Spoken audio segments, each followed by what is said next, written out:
It's Wednesday night and we're back with a fresh new season feel. Of course, it is season 2 of the ANZCAR Thunder series. And we're here at Texas Motor Speedway for the Billy Hickey at Property Brokers 150. And I'm not Carl Whitty, as you can probably tell. I haven't got the accent nor the commentary skill, but I am here. It's Edward Foster. And I'm actually here with the locked on lad himself, Mr. Wilco. How are you, Wilkinson? Yeah, look, I'm not panicking at all and we're not running late and everything is running smooth and I didn't get my rig today and spend all my time putting my rig together. So yeah, I'm really good. It's good to be back. Shout out to Carl Wilkinson Withy. I hope you're doing well. I know you're not in the best place at the moment, but hopefully that all sorts itself out and you're a good man and you deserve to be feeling well. But we're here tonight to talk about ANZCAR Thunder. The Xfinity cars are going to Texas Motor Speedway, and yeah, it's all exciting. Fresh season. What do you expect from tonight, Edward? For tonight, who can tell? Who can tell? It's always such a different set of circumstances when you get a brand new season kicking off. Everybody's starting from zero again. Everybody wants to start off on that right foot. So we're gonna see the traditional fast guys up the front. Hamish Gallagher, the reigning champion, of course, very, very good in these cars. Jaden Russell, really an on-form driver as well. And then we've got guys like Ryan Jones, who's out there setting some quick laps as well. Josh Micklemore's looked fast all the way through practice. You know, there are many guys with their hat in the ring for tonight, and they're all looking to get themselves off the best possible start for this new season. Yeah, definitely. It's really good to see so many people come back for yet another season. It's good to be back, being Locked On Lads TV, a second season. You guys trusted me again. I don't know why, but we're here with not as best, not the new overlay that I want to be showing you, but definitely a bit more of a new overlay, the one I tried to go mid-season with. But tonight we got about a 30-second lap here. As Skirley puts a big sideways action after and puts it into the wall, so we better move to someone else. What do you reckon about tyre wear and all that kind of stuff, Edward? Does Carl give me all the information I need to know? Can you be that person tonight? Well, it's actually been quite a while since I've driven one of these Thunder cars, so I'm not really up on the way they're handling at the moment. They look very loose. That's one of the things I've noticed through practice, is that they look loose. So whether that's just guys trying too hard, trying to hot lap during practice or what, they certainly do look as though they're a little bit of a handful. And of course, these cars have got a lot more in common with the old Gen 6 Cup car. Still live rear axle, 4 on the floor, the old school stuff, just the way we all like it. And they've got a very particular driving style to that style of car that doesn't really translate that well across to the new generation of Cup car, what we're seeing with the next gen and those kind of things. So these guys who are Cup competitors, there's quite a few in there, are just going to have to wind back a little bit to last year, or possibly if they've been running the season already, just readjust themselves back to this older style of race car. And who does that the best is going to be probably going to walk away with the chocolates tonight, I think. Yeah, as we cut to Dobby Tompkins putting it a little bit sideways around, looks like the exit of turn 4 there, coming onto the main straight.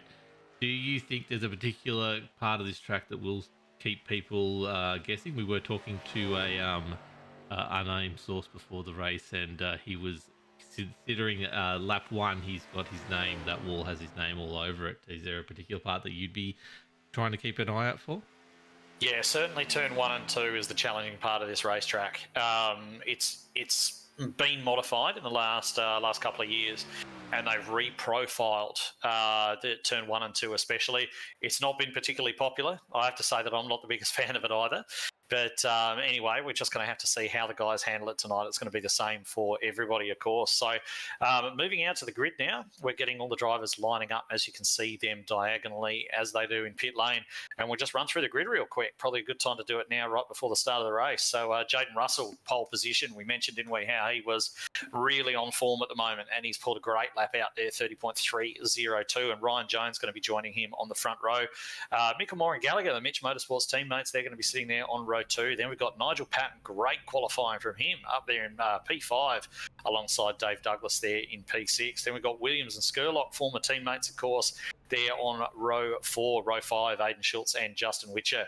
Then row 6, Matt Knight, Adam Malone. Then we're going back to Norman Clark and Kobe Jordan. Nathan Rolack is there on row 8 with Brad Fenley. Then we've got Tex Linder, great NASCAR name, Tex, right there on row 9 with Tom Neal. And then we've got Phil Otto and Luke Georgeson on row 10. Going back even further, that's a big field here tonight. We've got Vickers and Trahair, a little bit lower than I would expect to see Luke Trahair, but he'll be looking to make his way forward. Likewise for Gary Wellman and Troy Davidson, their teammates sitting down there on row 12. Then we've got Raymond Yeager, Mirko Dortnack, Steve Hoppett and Ruben Phelps. And Ruben was actually the last driver to set a time. We've got a few guys who didn't set times during qualifying, and they are Maddie Raymond, Tristan Koch, Matt Hunter, Maxie Marshall, Noddy Tompkins, Brett Campbell and Wesley Closey, starting out of, I believe, the 35th position. So nice big field here tonight. And, got to be a few guys looking to move up and a few guys trying to avoid falling down. Yeah, definitely is. Sorry about all the camera work there. I haven't got my special camera back on tonight. Texas apparently does not have that. I should have set that up beforehand, so I'm trying to find the best angle to get the pit lane. And pit lane 1 and pit lane 2 are not those cameras. Look, Jaden Russell, the man who did everything he could but win the season last year. Hamish was the one who got up and won it, but Jaden Russell had a few mishaps, shall we say, but definitely looked like he was the one to take it to Hamish all last season. So great to see him back, great to see him leading the way. Ryan Jones is not made the track. Is that true? I haven't got him on. Yeah, it doesn't look like it. I can't see him out there. No, he doesn't appear to be there. So it looks like Jaden might have Josh Micklemore for company on the front row. But yeah, just a word on Jaden as well. Like he started out in ANZCAR, and he was he's a dirt racer normally, and you know how those guys are. They're very, very aggressive and so on. And he's taken his time to sort of build it up and kind of learn a little bit of a different mental approach that stock car racing on the paved ovals, the longer races, has. And now that he's sort of got that in his head, he's going to be a force this championship, definitely. So those two boys on the front row are probably our championship favourites at the moment, being Russell and Gallagher. Yeah, it's good to see names like Dave Douglas getting up there as well. Nigel Patton, Stevie Dub as well, but Aidan Schultz in the top 10 there as well with Justin Witcher, who I was calling only Sunday night. He had a really good race. Well, he was having a really good race anyway. So good to see names like Tex and things like that jump out as well. But yeah, it's going to be an interesting night. And look at Hamish ready to go there right next to Jaden Russell. This will be a very interesting start as the pace car is away and we are about to go green flag racing. Green flag. Look at the leads got already. Busted out a nice little start there. Hamish and Josh, who's going to sit there and get into the second place there? Hamish goes very high. Yeah, it's very difficult to actually restart on the outside of the front row because you haven't got anyone on your inside to base yourself off, and the guy on pole can go really whenever he wants, so long as he doesn't overtake the pace car. He can go as soon as he's ready, which means it's actually a lot easier to start from third than it is to start from second. We've seen that with Hamish there. He's not panicking. He's a fairly smart guy, so he's just going to drop in there into fourth place at the moment.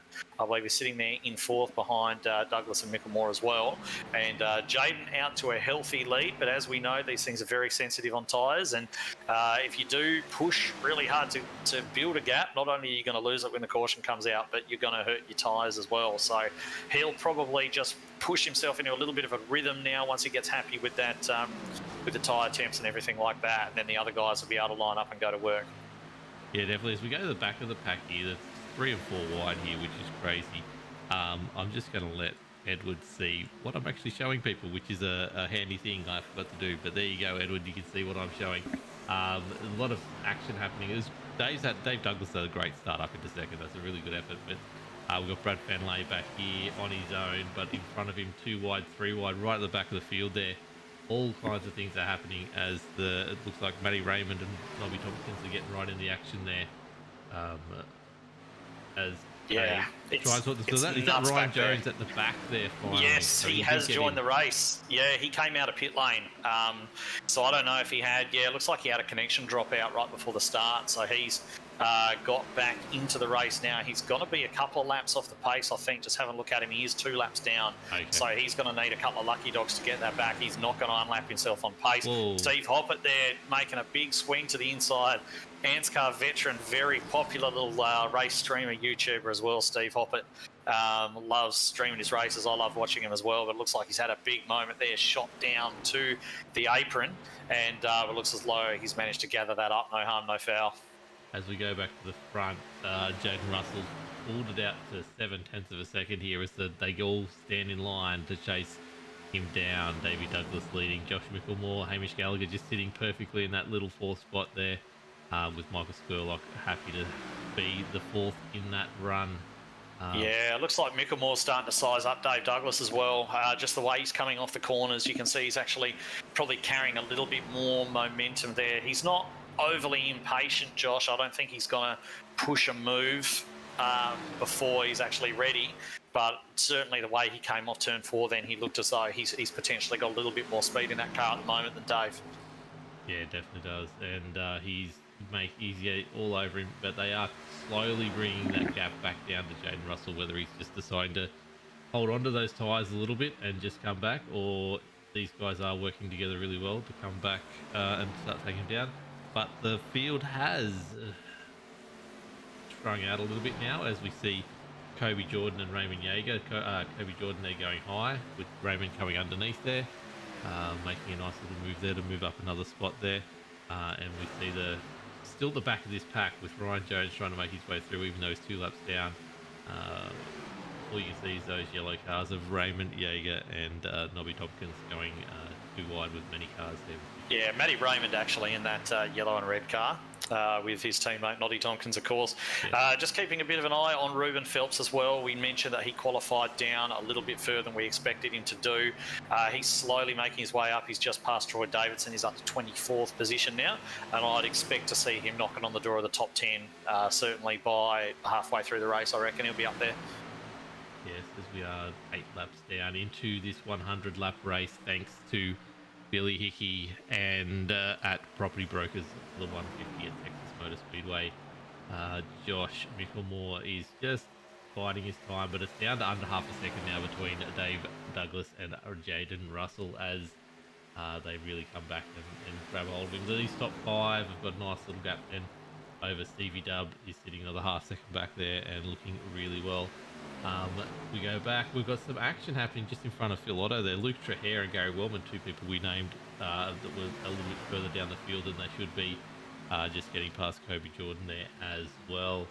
Kobe's not having the best of runs tonight. He's down 3 places, but that's not a problem. The big mover so far will go to him now. Raymond Yeager is doing a great job, up 12 positions from 25th to 13th now, as you see a big long line of cars behind him as he tries to tack on to the front of Nathan Rolock. Yeah, he's done a good job. Yeager has come up a long way. And certainly there are guys jostling for position back there. I'd expect to see Maddie Ray starting to make his way forward fairly soon as well.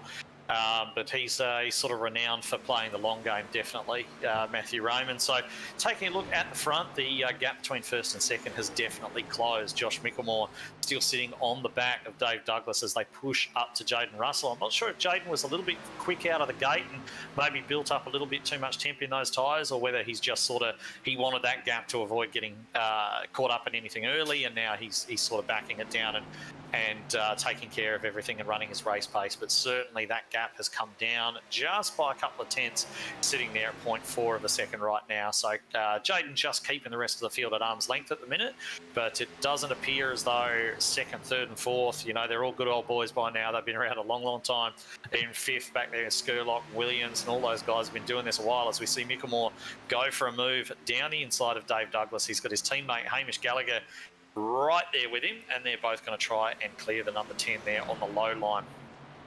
Yeah, and Micklemore's got it done, which is really good. It'll be interesting to see whether Hamish can get up there, but look at Dave all over the back of Josh Micklemore there as well. Just making sure that he's going to have to make that move completely stick. But Hamish is all over him behind him. I think Hamish is going to push that Supra down the inside there fairly soon, and we'll see him move into third place as he tries to retain his championship from season 1 of 2022. Yes, Carl, I'm just looking at chat now. I have my spotter on. I've had my spotter on for ages. I just keep on forgetting to turn it off when I run in, and I don't practice, don't get prepared. Trev, yeah, we've got huge shoes to fill as Hamish Gallagher puts the move on Dave Douglas finally to move into third behind Josh Micklemore. Yes, Carl, unfortunately not Caution, yellow flag. Caution. Got a caution. Caution. Let's go and Luke take a quick look at Georgeson. what's happened with that one. Luke Georgeson, was it? Yes. Yeah, looks like it was. He's down there on the infield, not looking too happy at the moment. Just wondered exactly what kicked that off. And that's weird. He's just really just driven into the outside wall on the straight, and bounced off the wall and down onto the apron. That's a strange incident. That's a very strange incident. Not sure what kicked that off. Yeah, I'm just having a look now. I went back a little bit too far, but he's just drifted up. Whether he's too busy watching, I've done it before. Too busy watching. He might have been adjusting something potentially. Yeah. It does happen, you know, when you're looking at your black boxes and your various bits and pieces. We're going to see the whole field come down now. Yeah, Russell leads them down. He's going to take some new tyres. Dave Douglas looked as though he might hang out there, but he's actually brought it down the lane as well. So you're going to see absolutely everybody cruising down the lane here, taking service. They're going to be taking 4 tyres. They're going to be topping off with fuel, and they're going to be getting back out there. Yeah, definitely. It's a good time to do it. Obviously, we won't see them get home or anything like that yet, but anything that can save you being in the pits later on is always good right now. It's an interesting one. I've definitely got myself stuck looking at the wrong thing at the wrong time, but I believe that's probably what's happened there. He's just drifted up into the wall. Okay, so we've actually, sorry to cut you off, we've actually had a really interesting strategy call here. Stephen Williams, has taken fuel only. So he hasn't taken tyres. Haven't seen the side of that car go up at all. It looks as though he's just topped off with fuel and come straight back out. So he's going to assume the lead of the race. He's not going to have, and for guys who follow road racing stuff, GT racing, supercars, those kinds of things, you probably don't necessarily understand how crucial fresh tyres are on a stock car, because these are big, heavy cars and there's a lot of load that goes through them. On the banking, these fast turns, they really wear those tyres a lot, and there's a lot of drop-off. Sometimes mile and a half track, and you're looking at sort of a second and a half drop-off over, 30 laps or whatever. So Stephen Williams there, he's going to be at a major tyre disadvantage. You're probably going to see Russell and Micklemore and everything potentially go firing past him here. We're going to see what that difference is. But he's saved a set of tyres. He's only topped off, and he's decided he's going to use those tyres potentially a bit later in the race. So we'll see if he's able to make a decent fist of it. Normally, the tyre wear will sort of plateau after a while. There'll be a big advantage on new tyres, and that'll sort of the gap between the used tyres of Williams and the fresh tyres of the guys behind is going to narrow. But it's all about what he's able to do, how many positions he drops before that really takes place. So I like it. I like people rolling the dice on strategy. I like people doing things a little bit different. We'll see if he can make it pay off. Yeah, like definitely it's a different strategy. I don't see it paying off, but you never know. That's why he's down there racing and I'm up here just talking about it. Just to give you an idea, the best laps these guys have been doing, especially Stevie W himself, 30.76, 30.71 for Jaden Russell.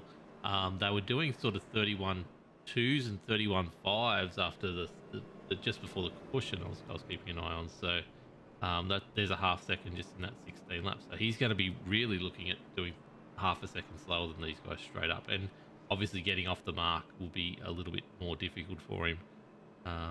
Being at the front of the grid, I guess he gets to make that decision though, so it won't hurt him too much, but we'll see. Will we get another caution straight away though?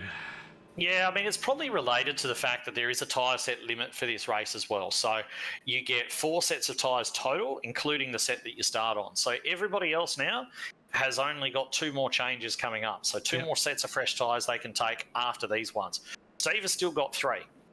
So if he's able to save those and they get a late caution, by that point in the race, everybody might be out of tyres. They might be on their last set already. And if Williams is able to come down, he's got a fresh set left. He can come down the pits, get the tyres, and if there's 10 laps to go or something, he's just going to streak past everybody and win the race. So that's what he's planning for at the moment. He's playing the long game, and I like the thinking behind it. I like the roll of the dice. What are you talking about? Thunder Series are great driving standards. There's going to be no more cautions for us this race, I'm sure. It's the first race of a series. It's a really big field, so I reckon there's probably going to be at least 2 more in it personally. Yep. It was a pretty clean start, 16 laps as they did under green, but I'm predicting at least 2 more, I reckon, before this one's out. Yeah, definitely. Look at these cars. They're still in such good nick. It's strange after some of the racing I've been seeing lately. I miss being out there, but this is really good to see. The cars all in line, coming around the back here, and we're going to be ready to go. Will Jaden Russell be able to get him on the outside? You said it was hard to start from that outside. What do you think? Very, very. I think there's almost no chance Jaden's going to take the lead here. I think that Williams is going to get away. I think he's going to jump early to try and avoid getting caught on his old tyres in turn 1 and 2. And I think Micklemore's going to go with him. I think that outside line's going to struggle. As the pace car drops away, we are ready to go racing. You'll hear my spotter say it too. When's he going to jump? There he goes. There he goes. And he's away. Green flag. Going to sit there and not going to drop down. Doesn't quite get enough of an overlap there on Micklemore. So Micklemore should be able to take second away here. Will Davey Douglas be able to push him along? Hamish be able to steal 3rd place for the moment as well. Look at them coming now. Look at them coming now. That is the lack of grip that Williams has got. Look at the extra speed that those boys have. Yes. Certainly through 1 and 2, and they've got to make hay while the sun shines as far as the fresh tyres goes. Williams knows this. He's not going to do anything stupid, throw any dumb blocks. He's just running around the outside there, almost kisses the wall, actually. He didn't touch it, but that's as close as you want to get. And he is falling back now. But what he's trying to do is he's just trying to hang on best he can. As we said, he is playing the long game. He's kept that set of tyres. He knows he can't run with them now, but later on, let's see if it pays off. Yes, as we follow him, see where he sits in the field. He's got enough pace. He's a very talented young man, so he will find himself sitting pretty well in the middle of that pack somewhere, even with those tyres, I think. But he'll love being called a young man too. He'll absolutely love the fact you called him a young man. That's what I do. I make people happy. If we go back to Luke Trahere, I thought was making a few places here, just creeping up on the back of Matthew Raymond there. I think that both of them will come through the field pretty well. But biggest mover of the day, still Raymond Yeager as he takes over Matthew Knight and Stevie Dub there as he moves his way up into the top 10 now, into 8. Other big movers are, we've mentioned him before, Ruben Phelps not having the best qualifying, but he's sitting there about to get past Kobe Jordan, who we've seen a few times get taken tonight, unfortunately. But all these familiar faces. We've got Adam Malone making a few spots here, getting up into the top 10 as well. A nice little drive from him. And Maddie Hunter, the extraordinary man, is sitting there up 11 places from his start in 30th position up to 19th. Top 20 there. Nice drive from Maddie Hunter. Give us some thoughts on Maddie Hunter. You work very closely with him. What's he like? Maddie Hunter, very hard worker, extremely hard worker, does a lot of stuff behind the scenes that nobody really ever gets to know about because he's such a quiet guy. He's not one to blow his own horn. He just gets on with the job and does it very, very well. Puts to the man who really organises and puts together this particular series, and he can have some solid results behind the wheel as well. So it's good to see him out there having a run. He's been so busy, I know, with a lot of the admin stuff, and he runs the ANZCAR website and he does all the rest of this stuff. So how he actually gets time to get out there and do some racing, I don't know, but it's great to see him out there on the track, running in the top half of the field at the moment as well, or getting up towards the top half of the field, having a fairly solid night. Not a mark on that Super yet, so we'll keep an eye on him as the night progresses. Let's go back up to the front because Josh Micklemore is over the back of Jaden Russell. He is slightly going just ever so slightly quicker. Just a little bit slower on the last lap, but he's got that gap. It's under just around 2/10 there at the moment, with Hamish right behind him, keeping him honest as well, and Dave Douglas leading the back pack that is chasing them down. Just quickly, we talked about Billy Hickey at Property Brokers 150 at Texas is this week's sponsor. He's a real estate agent for Property Brokers. If you're in the Hawke's Bay, New Zealand, servicing Hastings, Clive, Waxmere, and Havelock North is the areas that he does. If you people want to get in touch, he's given us a mobile number. So it's a business. Yeah, just as you say that, we just got to move for the lead. I'll get you to read that out a little bit later on. Yes. Josh Micklemore diving underneath Jaden Russell. He got a really good run off for turn 2, but almost grabbed the wall. And he's just managed to carry that momentum through by running that little bit wider, a little bit less turn on the wheel, and slot down in front of Jaden to lead this race for the first time. He really looked like he was basically the same thing as what he was doing with Dave Douglas before. He just felt like he had that extra momentum.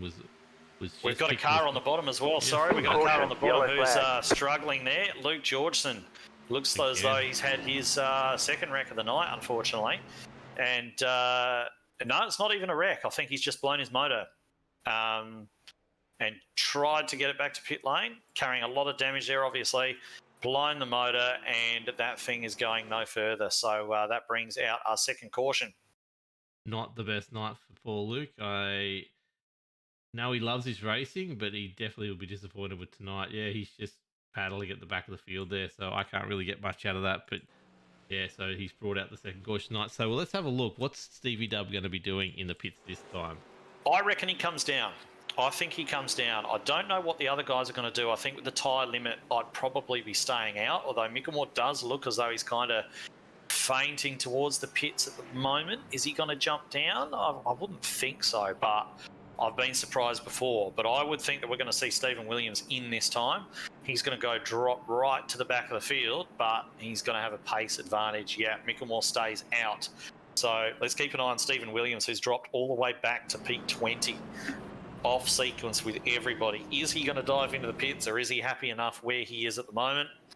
And he is going in. Luke Trahare's going in as well. So, yeah, all of those guys diving in. We've got Luke Trahere, as you mentioned, in the pit lane. Stephen Williams in the pit lane. And who else? We've got Norman Clark, Mirko Dortnack, Ben Vickers, all come down the lane together to get some fresh boots on their car. Williams is the one I'm really going to be watching. And I've got to say, he's the one I noticed, obviously, because he shot to the lead, not taking tyres. He's definitely getting tyres this time. But I'm having a look back there at Norman Clark, and it looks as though Norman's only taken that splash of fuel.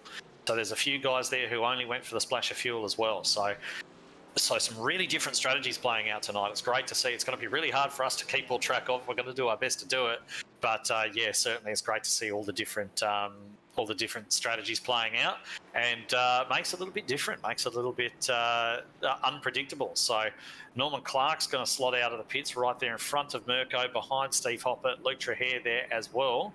And I would imagine that Stephen Williams, there he is, coming back out. He's come out with Ben Vickers. It looks as though both of those guys took tyres. So got a few guys rolling out of the pits as well behind them.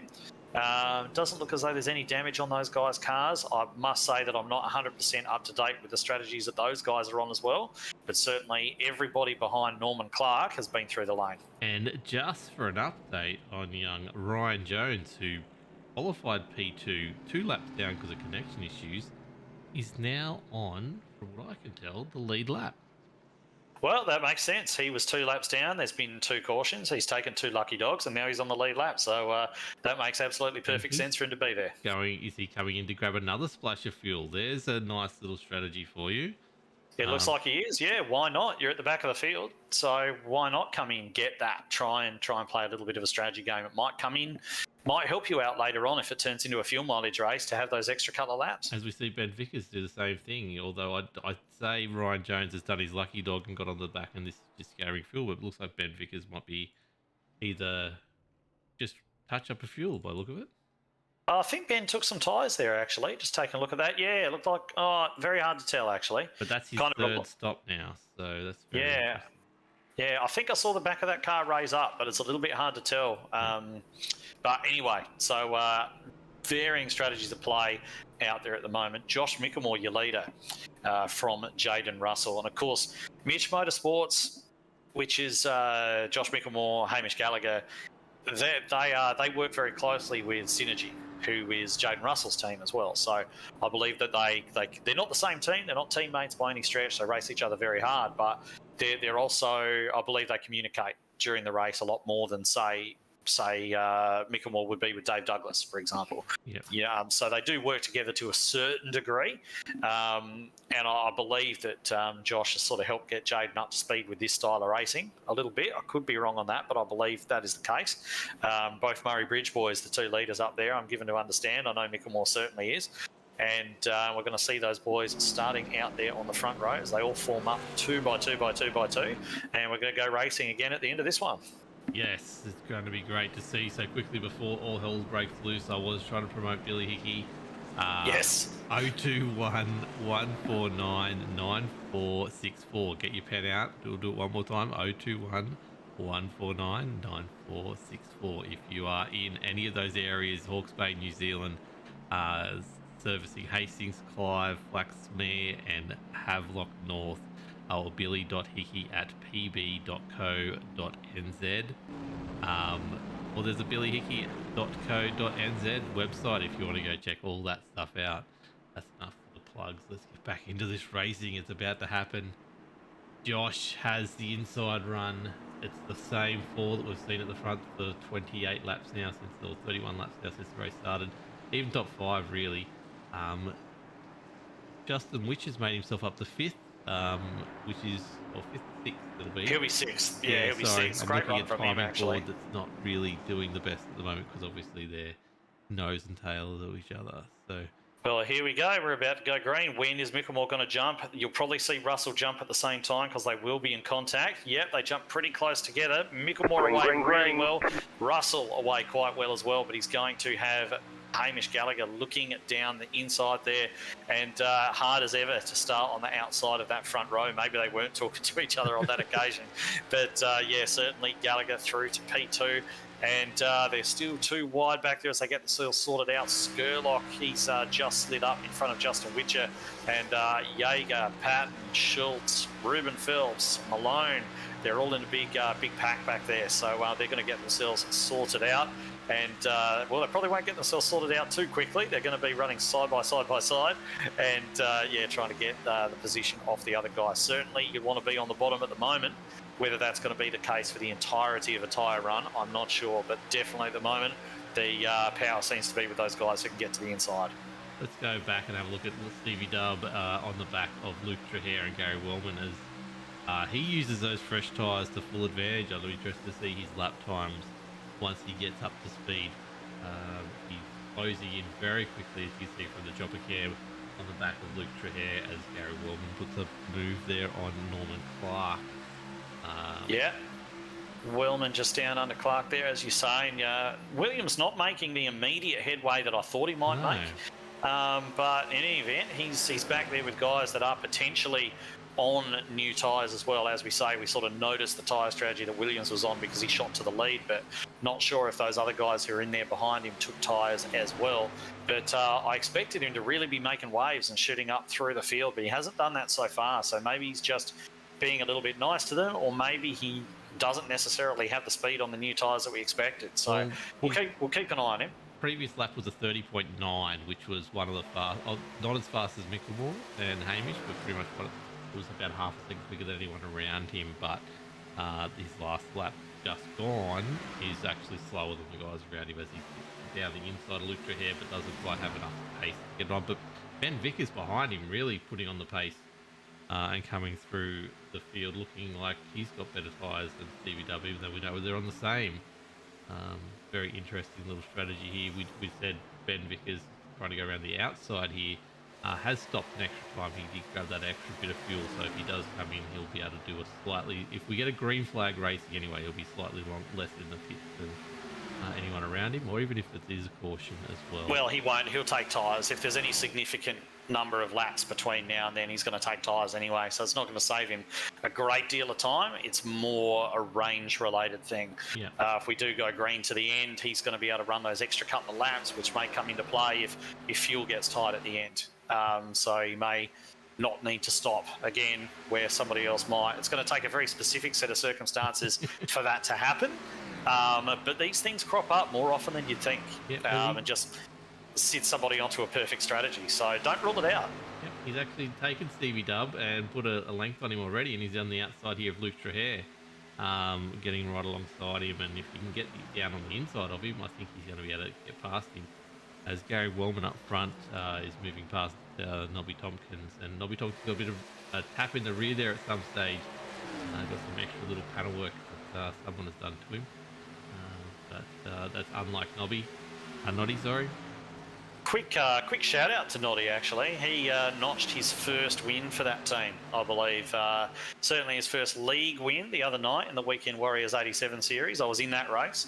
And he came away with the win at the end of it. So 1-2 as well for them. They had Matthew Raymond there in second place, and some nobody in third. So it might have been me. But certainly they're on a great run at the moment, and Noddy's just building confidence all the time. You know, Maddie Ray's a really good teacher for him to have as well, and they're working very closely together to improve, and it's paying off. Shows that you kind of get out what you put in. Yeah, definitely is. He's one of the names that's always around whenever you watch an ANZCAR broadcast. He's always there and thereabouts, putting some laps in. Good to see him come back each every week. So well done. As we see Raymond Yeager get into the wall there, but backwards. Oh, nice. And he's actually got some damage in the rear there. I did notice him dropping back from the position he was in. I think he's got some damage down the right-hand side, obviously from the wall he just hit. But he's definitely taken a beating in the rear there at some stage as well. That's car looks slow. That car looks slow, doesn't it? Yeah. It's kind of dropping back. Yeah, he's got the rub on the side. He's got a bit of damage on that tailgate as well, which sometimes hurts you, sometimes doesn't, depending on what it does to the profile of that spoiler and the way that iRacing sort of calculates the effect of that damage. But unfortunately, had a really good run up, and now he seems to be falling back just as fast as he got there, which is a big shame for him, because he's been on a really good run lately. And speaking of being on a good run, we've got Troy Davison. He started in 24th place. He's up 15th at the moment, and paying the back end of the 080 of Kobe Jordan some really close attention there. So it looks as though he's got some decent pace in that car, Simboy's car, as he rounds up Kobe around the outside, slots in behind the 85, Nathan Rolock, and he's going to be the next target for him. But taking our attention back to the front, we've got this little breakaway of three cars up the front. Josh Micklemore, Hamish Gallagher and Jaden Russell all running there together. Dave Douglas in fourth, a little bit in no man's land, just sort of sitting a bit ahead and a bit behind of everybody else. And then we look back to Witcher and Skurlock, who are running quite close company as well. So it's kind of spreading out at the front as the normal fast guys sort of disappear. But looking back, we can see Adam Malone having a look at Ruben Phelps. Phelps putting a little bit of a block on down there, and Malone having a look underneath. It looks as though Malone's got some pretty good pace in that car, and is putting some pressure onto the back of Ruben, who's moved forward the way we expected him to do, 28th to 7th. Yeah, definitely coming through the field. Matty Hunter was shouting about again, 15th. He's now officially in the top half of the field, as you were alluding to where he was heading before. That's a great effort from him, as Luke Trahair making his way back up after having that extra pit stop before. Of the people who've stopped twice, Gary Wellman and Luke Trahair, who have been basically behind each other the whole way, are the leading two cars on that second stop strategy.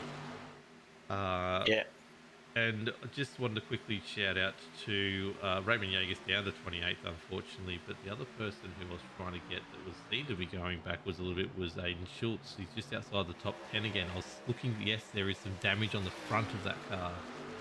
So I'd say he has caused maybe some rear-end damage to someone. Well, was he in the vicinity of Raymond Yeager earlier on? I think they were up battling in the top 10 there, so I'd say somewhere along the lines Hayden's hit the back of Raymond, and Raymond's come off the worst for wear, but Aiden's still circling around. That's not entirely beyond the realms of possibility, I suppose, with that damage sort of matches up, and they were in the same sort of location on the racetrack. So we don't know it for certain, but definitely both of those cars carrying damage. As we look at Wellman, he looks as though he's making a bit of a dive in there on Rolac. He's going to get that move done quite easily. We've got Davidson and Trahair nearly came together. Trahair wanted that straight line through the turn. Trahair was under him, had to take to the apron just a little bit, but those cars are all moving forward really quickly. Wellman up there to 12th position at the moment. Davidson still in 14th. No, he's just taken Rolock, so he'll be in 12th. 13th, 13th. and Trahir make his way up as well. So not great with numbers, but I'm getting there. So back to our second place starter. Brian Jones is picking his way through the field with our Ben Vickers up there as well. And Brad Benlay as well. So well done to these guys for coming through the field as well, as they both get past, or just about to get past, Norman Clark. Kobe Jordan's headed back there again, so he's not having the best of races tonight. He loses another spot, down 10 positions tonight. We were Stevie Dub watch before. He has got his way back up to 18th with that fresh set of tyres, so you can see now he's faster than, he's half a second faster than the 4 cars in front of him, right up to Aiden Schultz, 5 cars in front of him. So Right. Previous lap. Maybe it's time to make moves. Maybe it's time he's going to start to make some moves and not make a liar out of me. We're talking about those newer tyres. But, yeah, certainly a lot to watch further down the field as far as guys coming through. Ryan Jones, of course, qualified on the first row and now down there in 22nd place. But he's been able to get the lucky dogs, get those time back. So his race really starts now. To start pushing himself up the field. Obviously had plenty of one-lap pace for the qualifying, and now we're going to see what he's like pushing forward over a race distance. It looks as though we've actually lost Steve Hoppert from the race as well. Not exactly sure why. There's a little bit of damage. Looks as though he might have rubbed the wall a couple of times. I've just gone back and had a quick look at that car before it got put away. And, he had a bit of damage on that car already. And then the wall out of turn 2 caught him. He slapped hard into that outside wall, down into the inside wall, beating the crap out of that Camaro, and limped it into the pits and taken it behind the wall. So unfortunately, that is the second retirement of the night, as far as I can see. And no caution, so well done on that. He was afraid of turn 1 when he came in, so well done on making turn 2 the problem. Very good effort. I was just eyeing on before when you started to bring that up, we go back to the front. Michael Skurlock's taken Dave Douglas, as we were talking. Dave Douglas was on his own, as he seems to be having some trouble with that rear of that car. Has he got damage on the back right hand side? I don't. Just having a quick look at him. It doesn't look. Look, if he does, it doesn't look too bad. Yeah, he does have some significant damage on the right front though, so it looks as though he's gotten into that wall at some point. As I mentioned earlier on, turn 1 and 2 can be really quite tight here. If you don't turn it in exactly right, it really makes it difficult to carry speed and avoid that wall. And now it's done some stuff to the handling of that car, because he was smoking those rear tyres out of turns 3 and 4. And unfortunately, I can only see him going backwards from here. Yeah, there's a few cars that showed how bad damage is. I was trying to look before I noticed that. Ben Vickers, who was actually getting past, we were talking about the different strategy he was on, and he was sticking with Stevie Dub. Something's happened here, because there's no damage on his car though, but he's gone back to 23rd after being right up with Stevie Dub, who's right up here in 14th at the moment. And was actually looking the faster of the cars. So I don't know what's happened there, whether he's burnt the tyres out or along those lines, as Luke Trahir starts to make a move on Matt Knight. Sorry, just while you were talking there, we've lost Aiden Schultz as well from the race. Looks as though that damage on the front of the car was a little bit worse than we first thought. He's popped a motor. Only lasted the 51 laps with that engine. And the motor's gone pop, and he's rolled it down into the pit lane behind the wall as well. So we're seeing a few retirements now. Yeah, definitely. Just I'll say that. Sorry, Jaden Russell making a move for the lead on Josh Micklemore while we're watching guys dropping out of the race at the back of the grid. There's some action going on at the front of the grid.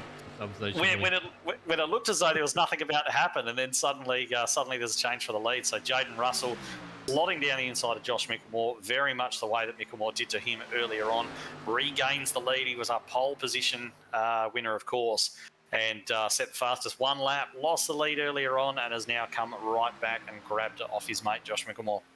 I just want to, I know these guys are battling it out. They're the fastest guys on the track, and Josh is about to maybe put another move on him to get that spot back. But they look like he's definitely still got some pace. But we were watching Gary Wellman, Luke Trahir, and Ruben Phelps before. They have all just snuck into the top 10 together. The three of them. Excellent. Back to back, they're all in there, chasing down Dave Douglas, who we know has got a car that's not in the best position, so they'll move up one more spot, and then they'll be chasing down Adam Malone, who we know has a very fast car. Yeah, those tyres are going to plateau at some point, though. So this advantage that they've got is not going to necessarily last. So I'd be wondering what they're going to be like once they get to the back of, say, Malone and Skurlock and guys like that.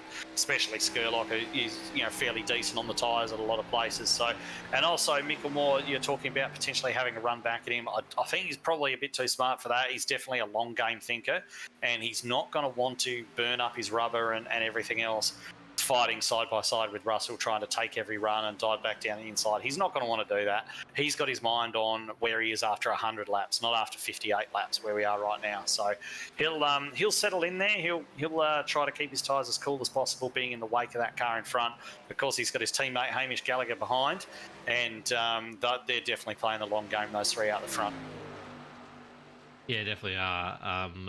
You can see now Jaden Russell's just starting to pull away from him. As I get rid of some spam out of YouTube. So thanks for that. We don't need to know anything about that stuff, but Jaden Russell really starting to put on a half a second here, which is really good to see. One of the few cars that are still in the 31s at the moment, besides Stevie Dub, actually matched his pace last lap, which is pretty interesting to see, and Nathan Rawlock is down there doing 31s as well. Yeah, it looks like Hamish might be about to get past Micklemore as well. It could actually be that Micklemore has potentially taken the best out of those tyres, and he certainly seems to be third in pace of the top three at the moment, as Hamish just completes that move, gets past him, no fighting between those two. And Hamish is now going to go to work on the back of Russell and see what he can do. And, of course, Russell's gone out to a 0.7 of a second lead right now. And we've got Kobe Jordan coming into the pits. So I don't exactly know what's happened there, but he is heading into the pits right now as well. But yeah, we'll keep an eye on him. These three at the front, we've got a 4-second lead over the group behind, so they're really starting to put on a nice severe gap there. I think Kobe might just be siding. He's had enough of the tyres and wants a new set. Yeah, he's chucking new tyres on, so I'm not sure. Maybe he hadn't pitted at all yet in this race. I hadn't actually noticed that myself, but it's possible. 60 laps is around about a tank of fuel, so it could be that he's come down because he had to put something more on that car. It's not worked out for him, though, because he's got a lap down already. He's about to go a second lap down, I believe. Yes, he is. There are the leaders coming past him.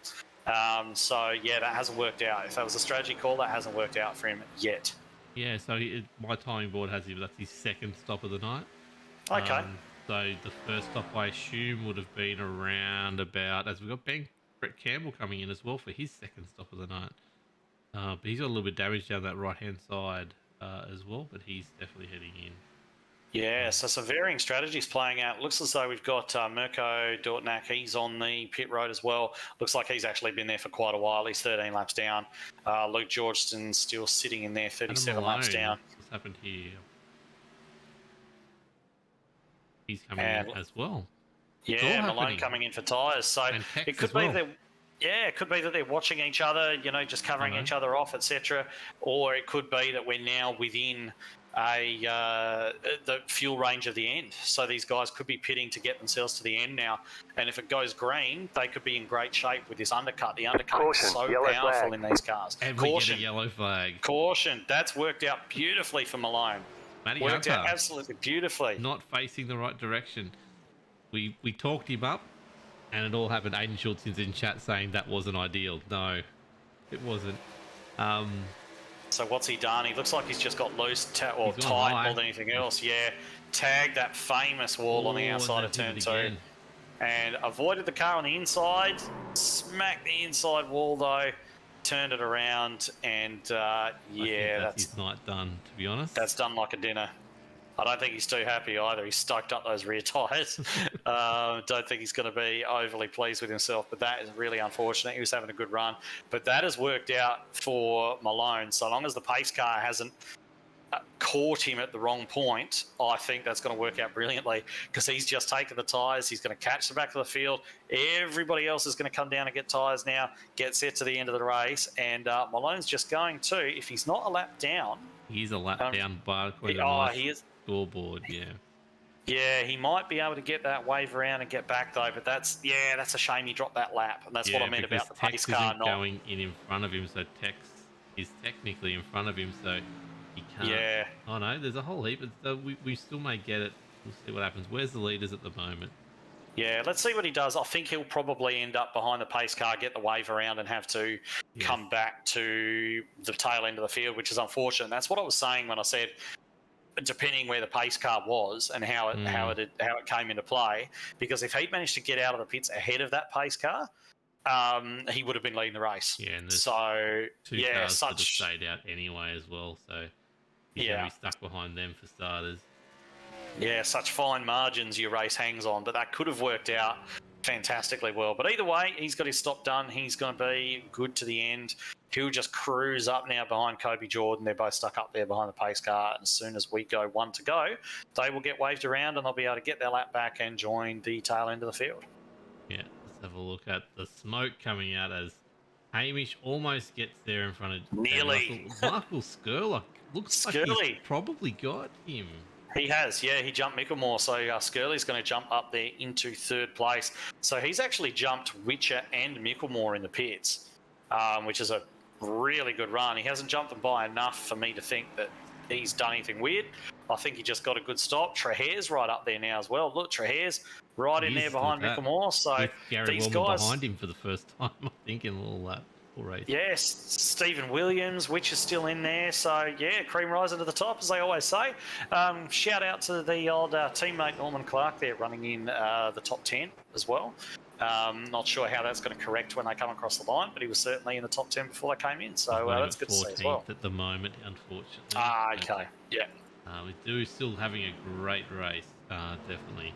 It's going to be interesting. We've got 34 laps to go till the end. If we get green flag racing till the end, we've got some very interesting people. Like Ryan Jones has made himself back to 13th. We know he has the pace. Qualified second on the grid. Definitely.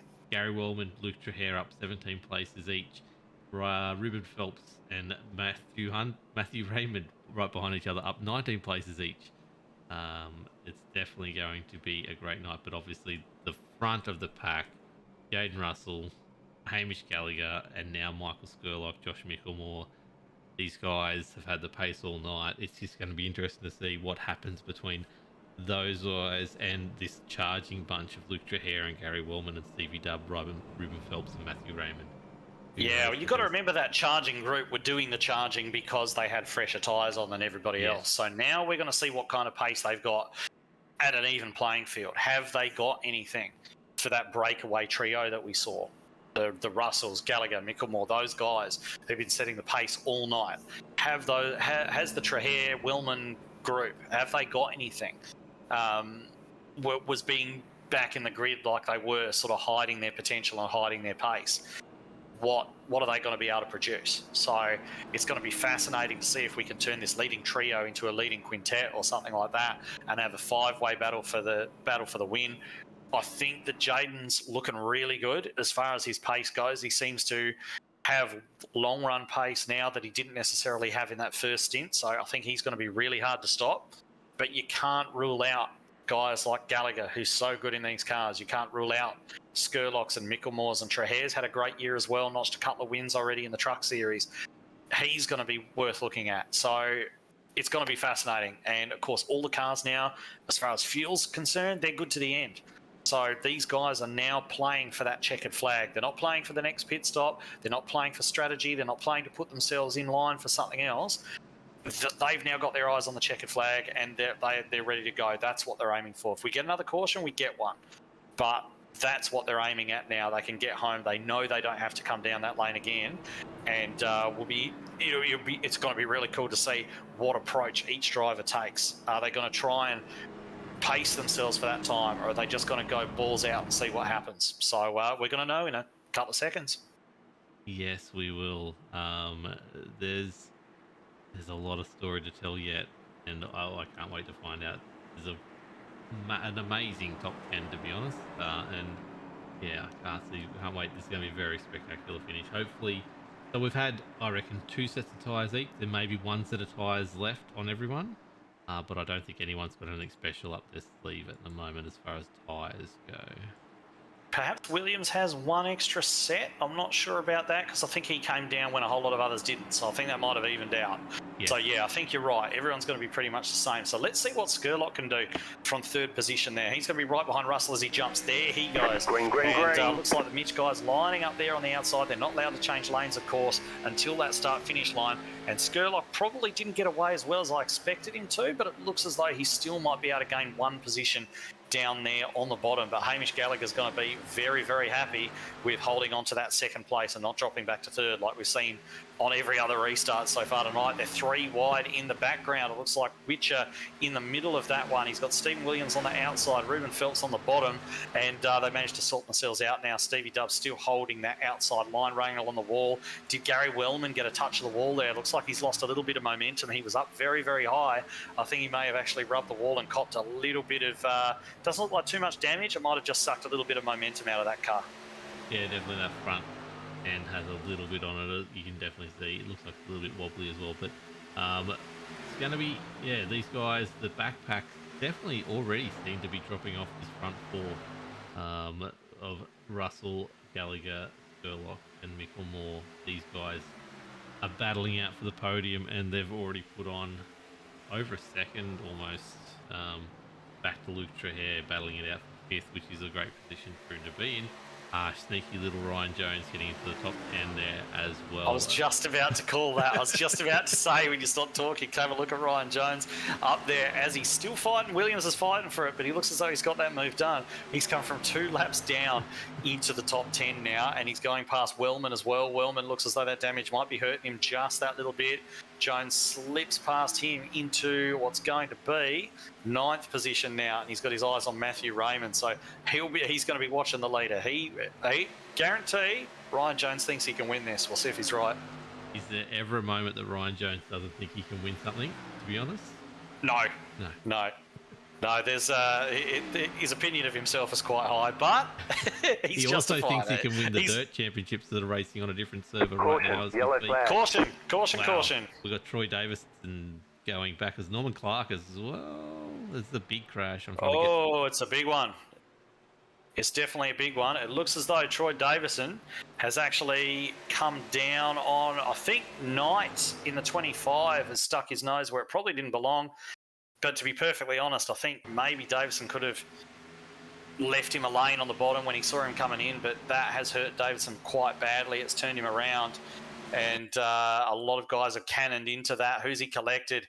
Norman Clark, Dave Douglas,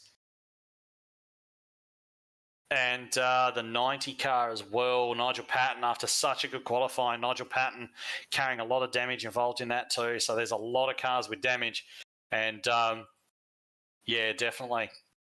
That's it's unfortunate for all those guys. Yeah, definitely. Yeah, it was just a bit of a trip over. A case of tripping over him, wasn't it? But yeah, definitely got it the worst of wear. But poor Norman Clark and Dave Douglas had a great night going, but not anymore, unfortunately. And just on the other end of the track, sorry to cut you off, just on the other end of the track, Maddie Raymond has suffered some sort of equipment failure and gone hard down into the inside wall and actually retired that car.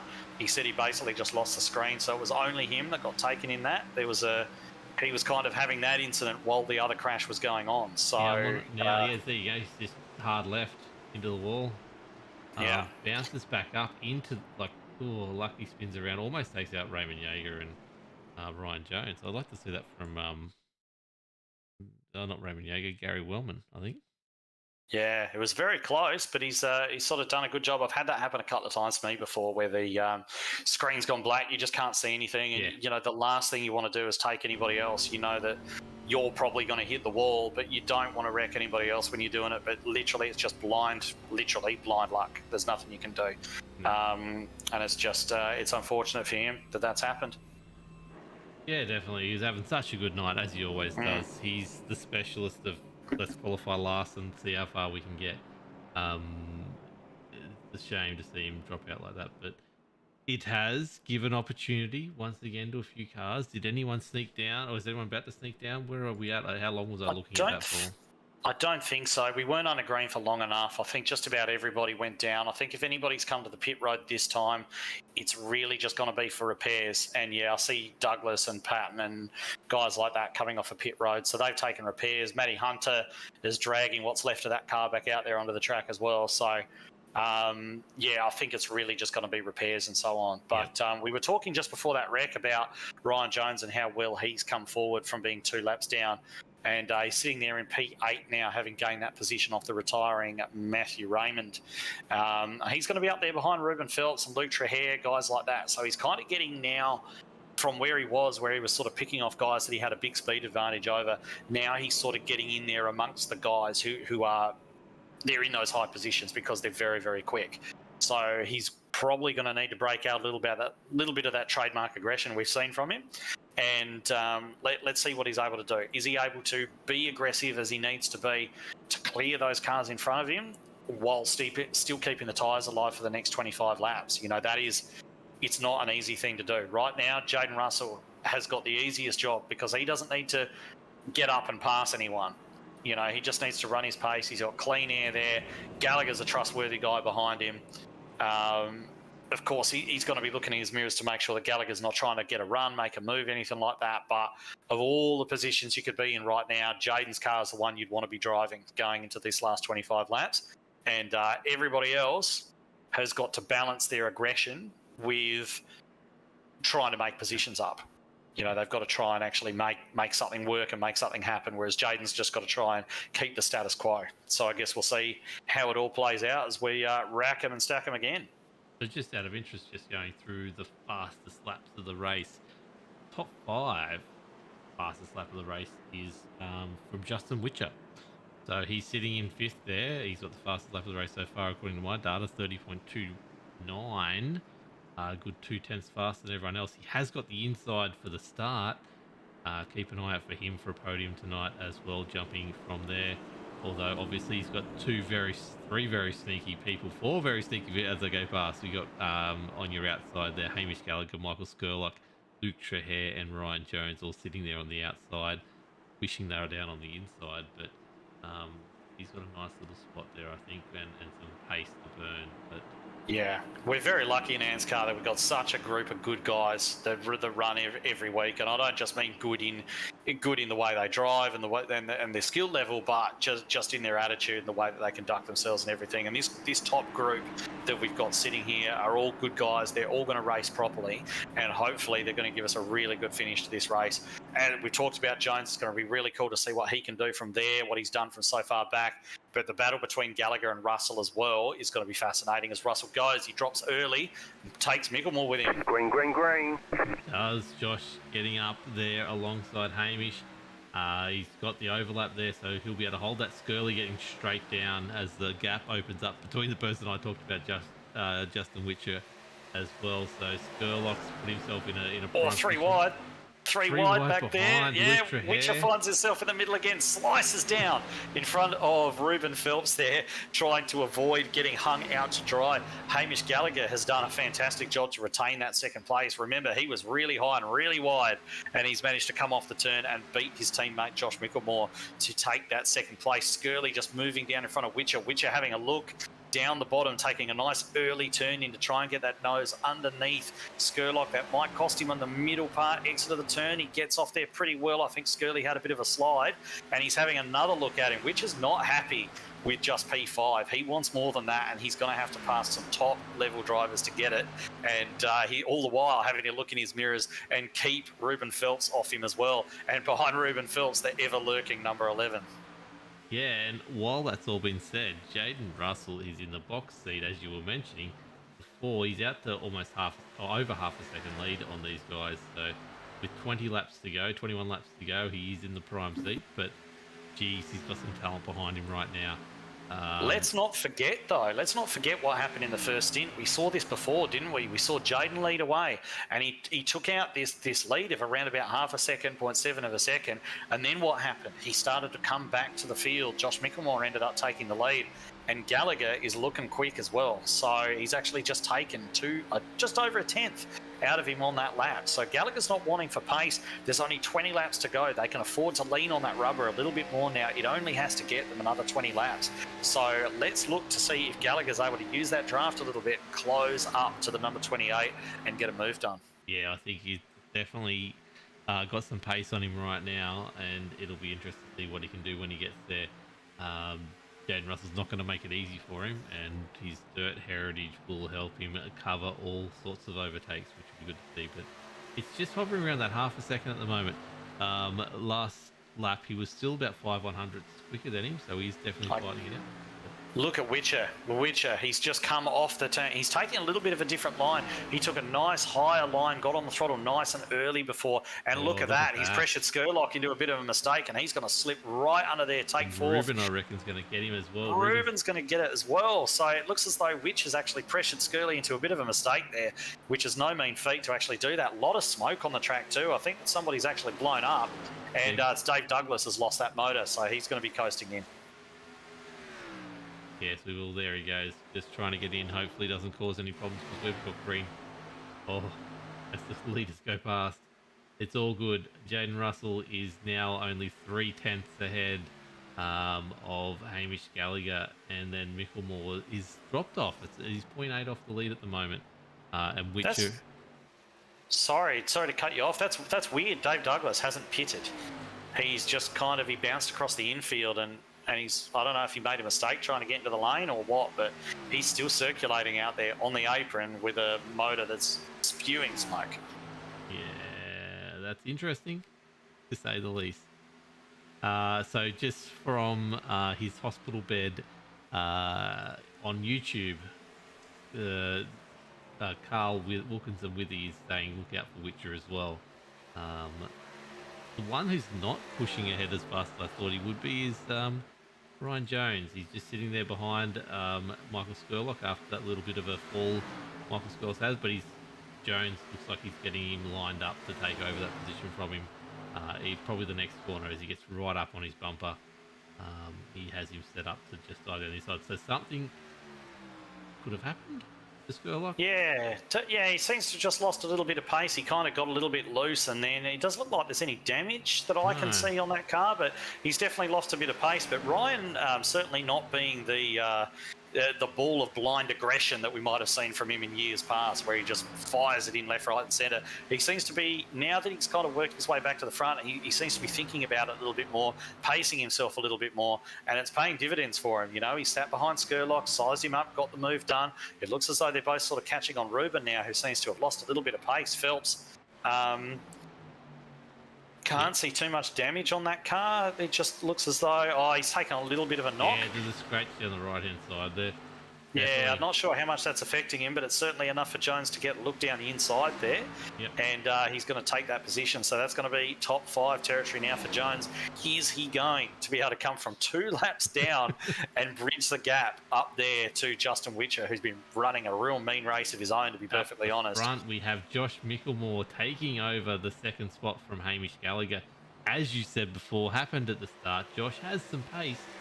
Especially after a few laps when those tyres start to plateau, but he now has a 3/4 of a second to pull back on the leader, Jaden Russell, who has opened that gap up again, with Witcher just sitting in behind. If he can get on the back of Hamish, he's definitely still a spot for a podium here right now.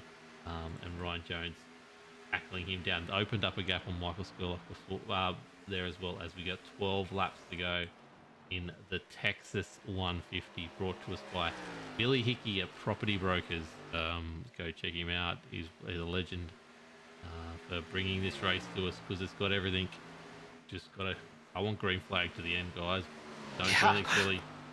I wouldn't mind a late rack and stack and caution, green wide checker or something like that, and really set the fireworks off. But Josh Micklemore made the move on his teammate there, as you mentioned, Hamish Gallagher, and Hamish is normally one of the best ones on his tyres, so I'm surprised to see him falling back. I thought, if anything, he would have had the ability to potentially bridge that gap up to Jaden, but it looks as though Micklemore is going to be the main threat now. He's definitely got some really good long-run pace in that car, and we're going to see if he's able to start chipping away at that gap, but he hasn't got long to do it. If he's going to do it, he's got to really start taking big swings at that gap right now. He hasn't got time to waste. Yeah, they're pretty much lapping at the same pace at the moment. In the top 10, there's no one who's really standing out. There's Ruben Phelps is definitely going slower than everyone else. But the fastest man on the track is Josh Micklemore, barely over Jaden Russell. As you can see, the background there, that gap between Witcher and Jones is just dropping. Last lap, 3/10 actually. Ryan Jones is the quickest person on the track right now. 3/10 quicker than Justin Witcher last lap. So we'll be right on his tail here with probably about 5 or 6 to go and be able to get past him maybe even the next lap or so. Yeah, with that pace advantage, he's not going to be able to hold Jones back. It's simple as that. If he continues to lose 3/10 a lap, then that's just not going to happen. Yeah, so 2.5 tenths last lap, so it's definitely closing. Yeah, he'd be best served probably just allowing Jones to slip past, dropping back into that 5th position and focusing on keeping Skurlock back there. Whether he'll do that, I don't know, but that's probably going to be the best for his race at the moment to actually do that. Meanwhile, Micklemore has actually dropped back ever so slightly from Jaden Russell, so Jaden doing everything he needs to do at the moment. Yep. This is where, with 8 laps to go, this is where the battle is. Skurlock and Luke Trahair behind there battling it out for 6th place, but I think Skurly's got him covered. And Stevie Dub, as we talked about before, the strategy he had is going to see him sit in 8th position. Ruben Phelps probably 9th with a little bit of damage there on the front end. Looks as though Trahair's got a run on Skurly as well, just while you're saying that. Sorry, Trahair got I'm not sure if Skurlock nudged the wall again, but yeah, it certainly looks as though Trahair's got that pace. He's going to slide through on the 350. As I say, he wasn't going to get him. He does. Look at that. Yeah, and Stephen Williams, for all the up and down and different tyre strategy and everything like that, sitting in 8th after starting 7th. You know, you kind of think to yourself, you may as well not have bothered. But yeah, it certainly was entertaining. The yellow flag is out. You got what you wanted. Phil is stationary on the track. I didn't want it to be Phil. He was up in 13th position. I wanted a caution, but I didn't want it to be Phil Otto. Here we go. We are going to get it's going to be basically green-white checker, isn't it? Oh, just about. Matt Knight hit the wall in front of him. Has anyone got any tyres left? Oh, he gets a tap there from the Monster Energy car, and which also spins as well. Almost gets himself bogged on the track. But here we go. Gets himself back out. Let's have a quick look at that again. I want to see from the chopper and see if he moved down or it's just a carryover of speed difference. He's just... No, Malone's just cleaned him up. Simple as that. And Matt Knight's been taken out in that process as well. Yeah, that's unfortunate. Otto was having a great race up there in 13th place, top half of the field. And it just seems as though, Malone's just running there a little bit harder than... so it all came back to here. Yeah. This is the point where it actually started, because you watch here Matt Knight come out of this corner here. He's already got some work done on the outside, but he actually gets into the wall here, which then checks these two up, and Malone just gets a run and just has a bit more speed because of that. And just all right, we've got a few guys. Everyone's coming down the lane, so everyone's got another set of tyres. Who will stay out? Anyone's going to roll the dice? Trahair stayed out. I think I saw the 43. Yes, I did. Yes, you Luke did. Trahair is going to stay out. So he was running. Where was Luke Trahair running? He was running... 6th he was up to. Yeah. And who else have we got up there with him? So Noddy Tompkins. Nobby. He's rolled the dice, staying out. Phil Otto stayed out. Okay, that's not necessarily the decision I would have taken with a damaged car, but Maddie Hunter. Matt Hunter is laps down. Yes, so I you think don't need to worry too much about him. After this, I think he can get out of everyone's play. Yeah, so all right. Hey, look at this though. What? Justin Witcher coming out of the pits ahead of Jaden Russell. But behind Ryan Jones. And Ryan Jones ahead of him. So effectively, of the guys with fresh tyre... I reckon he's only taken 2 there to jump him. Let's have a look. I'm just re-watching Witcher's stop right now. And Witcher's definitely taken tyres, but he is only taken the two of them. Now, Ryan Jones is the other one that I want to have a look at. Now, Jones, has he taken... both 9.6 and 9.5 in pit lane, so Right. they've both done the same thing. Where Jaden Russell's on 14.7. Ruben Phelps has done the same at 9.1 stationary. How good is this? We've just got an absolute mix-up. We wanted a good race tonight to start the season, and what an absolute cracker this has turned out to be. So we've got Luke Trahere, who stayed out, didn't take any tyres whatsoever. We've got Noddy Tompkins, who stayed out. We've got Phil Otto, who stayed out. We've got Ryan Jones on 2 tyres, Justin Witcher, 2 tyres, Jaden Russell, 4 tyres, Ruben Phelps, we believe he took 2. Now, then we've got Josh Micklemore, Hamish Gallagher, Michael Skurlock, all on 4 fresh tyres as well. This is going to be something else. Nigel Patton only took 2 back down in 14th as well, just for curiosity's sake. So, question, you're the more intelligent person out of the two of us. Luke Trahere sitting in first, Noddy Tompkins in second, Phil Otto in third. That puts 2 cars between him and the other fast cars on the track, right? Does that help Luke Trahere immensely for a sort of a 3-lap dash or 2-lap dash, whatever it's going to be to the... Well, it doesn't help him at all because those lap cars are they're going not lap to... cars, well, though. they're not lap cars, sorry. No, they're not. Okay, so they're damaged cars, they're not lap cars. Yes, that is going to help him. However, he's only going to last a couple of laps up there. He's got to go like a stabbed rat off the start and pray to God that Ryan Jones isn't able to switch on those 2 tyres, because quite often you take 2 tyres, especially in a lower aero car like this, and it makes you really loose until the tyre temperatures sort of normalise. Now, they're going to get a chance to normalise under this caution because they're running around slow, so those inside tyres, which have been on the car for a while, they're going to cool down, get to a fairly similar temperature, but still, fresh outside tyres can be quite loose. So Witcher and Jones might be about to find that out. They're going into no man's land. They don't really know how those tyres are going to react. Jones giving the car a little bit of a wiggle right now just to try and test what kind of grip he's got. He's going to be expecting to whip past those 2 damaged cars of Otto and Tompkins really, really quickly. And Jaden Russell, I don't even know what he's thinking at the moment. He's going to have a predictable car and he's going to have a fast car, but he's starting all the way back in 6th position with only a couple of laps to go. So he's got 2 laps to round up the cars with 2 tyres, the cars with no tyres, and everybody ahead of him. I don't know what's going to happen. How would you feel? Honestly, how do you feel? Hamish Gallagher, Josh Micklemore, top 3 the whole race. They're sitting 8th and 9th with 3 laps to go. It's horrible. Like, honestly, in this style of racing, you do not always get what you deserve. Right? You can lead an entire race, and then there'll be a late caution. And you can even make the right call on the late caution, yet other people go the other way. I mean, Ryan Jones at the moment made a great call, but he's got 2 cars now that he wouldn't have expected to stay out. He would have expected no one to stay out and come out in the lead. He would be thinking right now. Looking up at how close he's there to Noddy.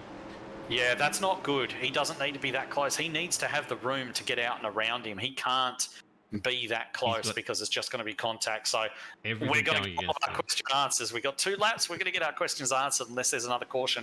Don't rule it out. Trahere away. Green flag, green flag. Let's have a look. Luke Trahere's obviously going to get away. He's gotten away very well. He's got Noddy behind him. Ryan Jones has got past Noddy. He only has Luke Trahere to get. Jaden Russell now moves down to 3rd. As we're going to crash, Ruben Yellow Phelps. flag is out. Ruben Phelps has been punted, I guess, maybe. I saw that happening at the back. I saw Witcher trying to get around Otto because Otto was really, really slow away. He bounced up into Micklemore. Micklemore lost a lot of momentum, and that put Phelps underneath Witcher, try to go 3 wide. Otto moves up a little bit, and Phelps straight into the fence and clears out a whole bunch of cars while he does that. So now we're going to go to a green-white checker, guys. It's a big hit. That's Toby Jordan. That's Matty Raymond. Wow. Ben Vickers was in there as well.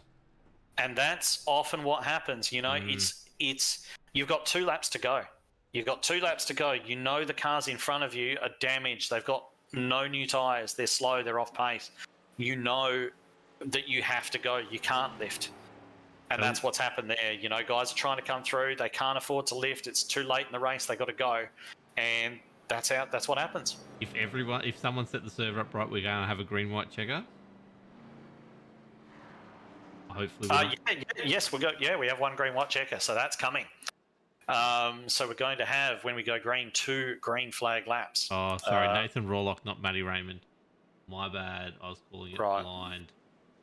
Yeah, Maddie Raymond, of course, long out of this race. But Luke Trahere, he's starting there with no fresh tyres. He's starting there first. He's starting with Ryan Jones on 2 fresh tyres right behind him. And Jones looked as though he had a good turn of speed there as he went around the outside of those 2 damaged cars, just flew around turns 1 and 2 and took those guys on the outside. So he's actually in a really good spot right now to come from 2 laps down to potentially winning this race.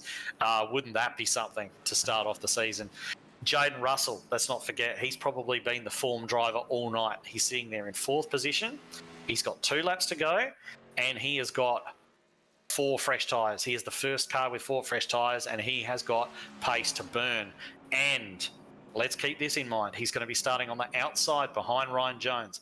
That means that Noddy Tompkins in that slower, damaged car with no fresh tyres, Luke Trahere in that slower car with no fresh tyres, he's not going to be behind either of those guys. It's as much to do with who you start behind and who's in your lane, because remember, you can't change lanes until the start-finish line. So he's got a fast car ahead of him in that lane, and he should have more pace than Ryan Jones because he's got 4 fresh tyres. So don't count Jaden out. Don't count Jaden out at all. He can get this done in 2 laps. He was really making an effort, really making a good charge for the half a lap we had green there. Yeah. I was just about to comment on it when I saw in the background Ruben Phelps flying, spinning around like a twister. Hamish Gallagher's the one that's going to get caught out there because he's right behind Noddy, and then you got Skurlock up behind Phil Otto as well. So so Hamish is going to struggle here because he is behind a car that we expect to get away quite slowly and be quite slow through turn 1 and 2 just because of the condition of that car and the condition of the tyres on it. Can Trahere hold this off? If I was a betting man, I'd say no. He might have done it if it stayed green, but now I think it's probably going to be a bridge too far for him. It's all really going to depend on how those tyres of Ryan Jones go. What kind of balance is he going to have on that car once those tyres sort of get up to temperature? Those 2 fresh outside tyres. Is it going to be too loose? Is he going to hit a seam in the track? What's it going to do? We don't know. And Jaden knows exactly how his car's going to handle because he's been taking 4 fresh tyres all night. Exactly. So the winner, I think, is going to come from either Jones or Russell. Which one of those it's going to be, I couldn't possibly tell you. Take yourself back 100 laps, Edward Foster. You just called, okay, these guys were first and second on the grid. I don't know what's going on. There's lots of sounds going on. He is still there, Edward Foster. Yes, I am still here. That's weird. I don't know what's going on there, but okay. These guys finished first and second in qualifying. Unfortunately, Ryan Jones didn't start the race 2 laps down. Did you think you were still going to be calling it's either going to be out of Ryan Jones or Jaden Russell at that stage of the race?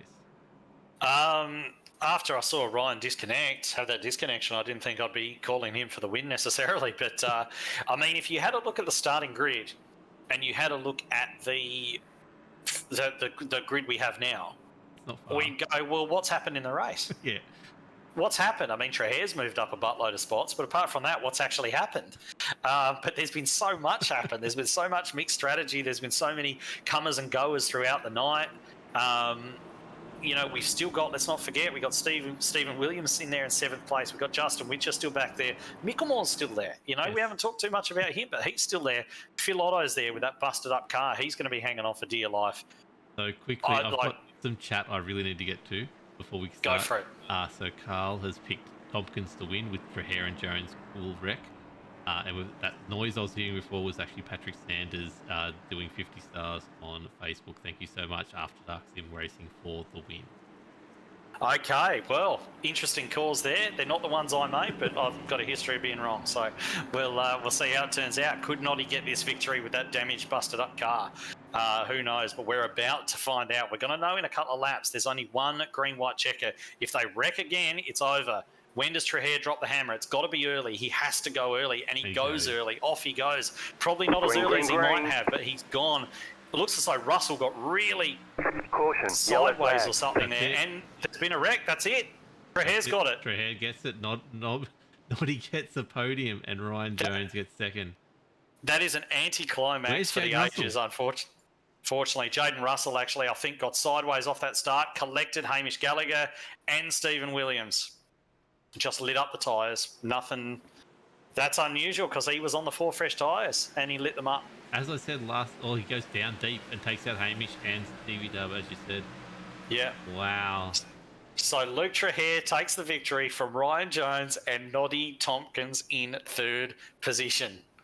That's not what I expected from this race at all. Phil's 4th.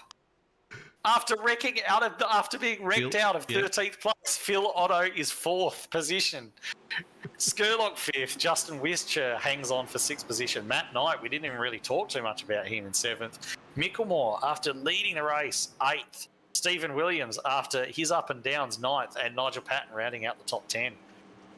I don't even know what to say. Gallagher, 19th. Russell, 20th. After all of that. After dominating this race, this is how quickly your fortunes can change in this type of racing. Incredible. What a way to start the season. That's amazing. And we've got Hamish Gallagher trying. Obviously, drop rounds will play a big part in it, but that's not the way he wanted to start his title defence. But he did everything right. Everything right. Yeah, he did everything right. He was going to restart in an awkward spot, as we knew.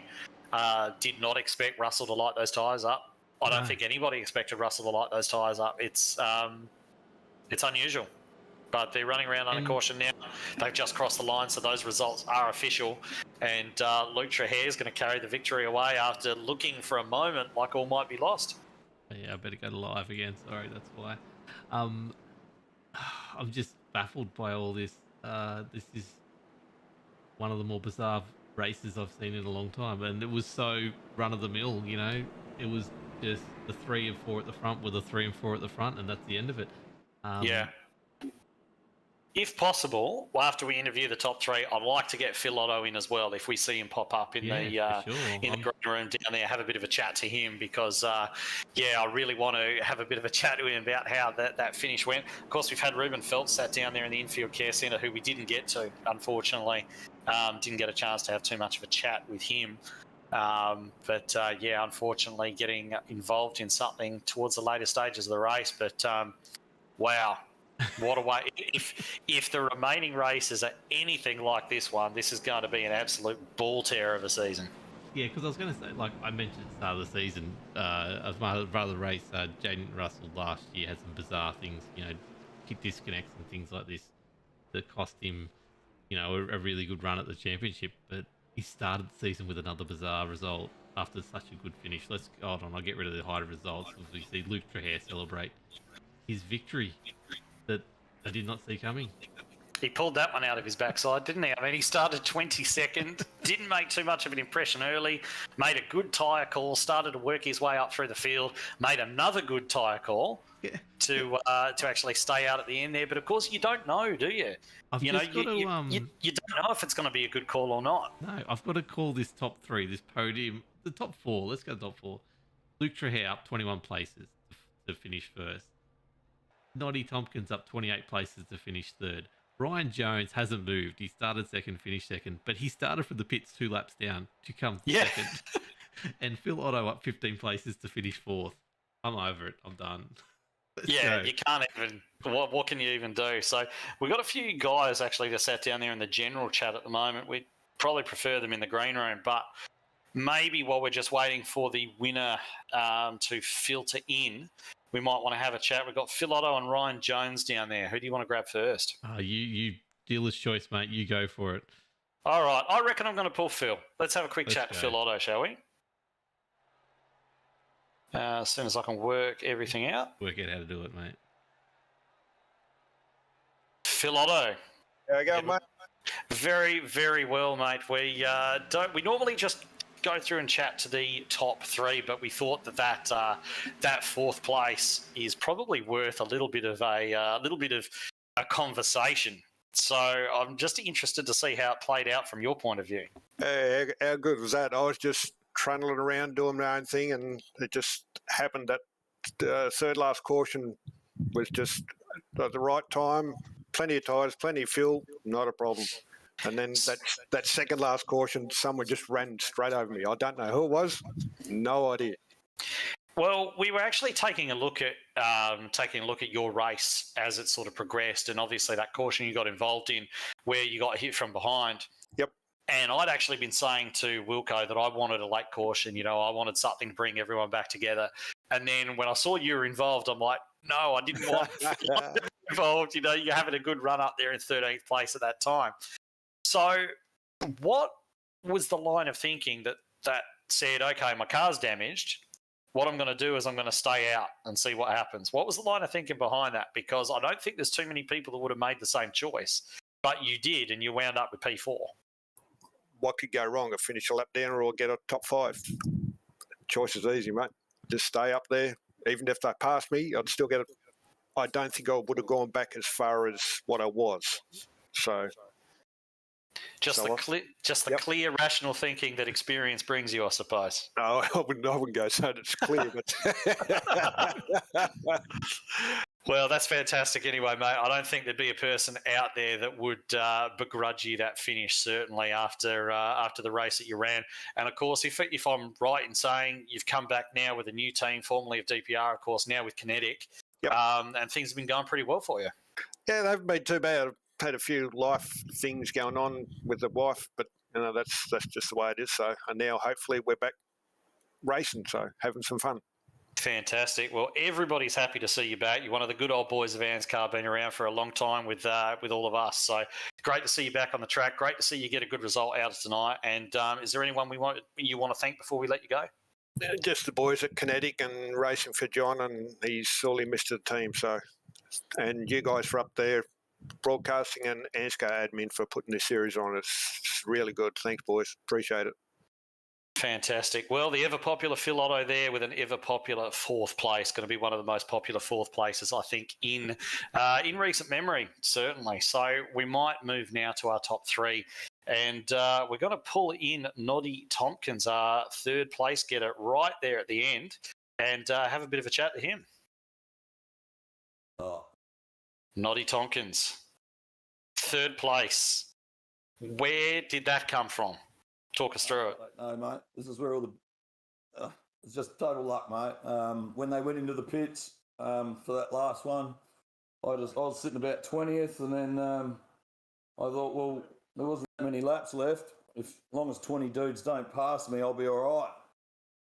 And so I just stayed out, and... yeah, the rest is history. Just fluked it, mate. But, best result for me. So, yeah, I'm happy. Beautiful. Yeah, well, I mean, it certainly paid off. I mean, we were just talking to Phil Otto about the same decision that he made to stay out at that last caution, or last couple of cautions, actually. And how much of I guess when you see all the leaders going in and deciding to stay and everything with a little bit of damage on the car, a brave choice, but one that paid off. So... I mean, we did mention during the broadcast your win the other night in the 87 series with Weekend Warriors. Now you come here and back it up with a P3.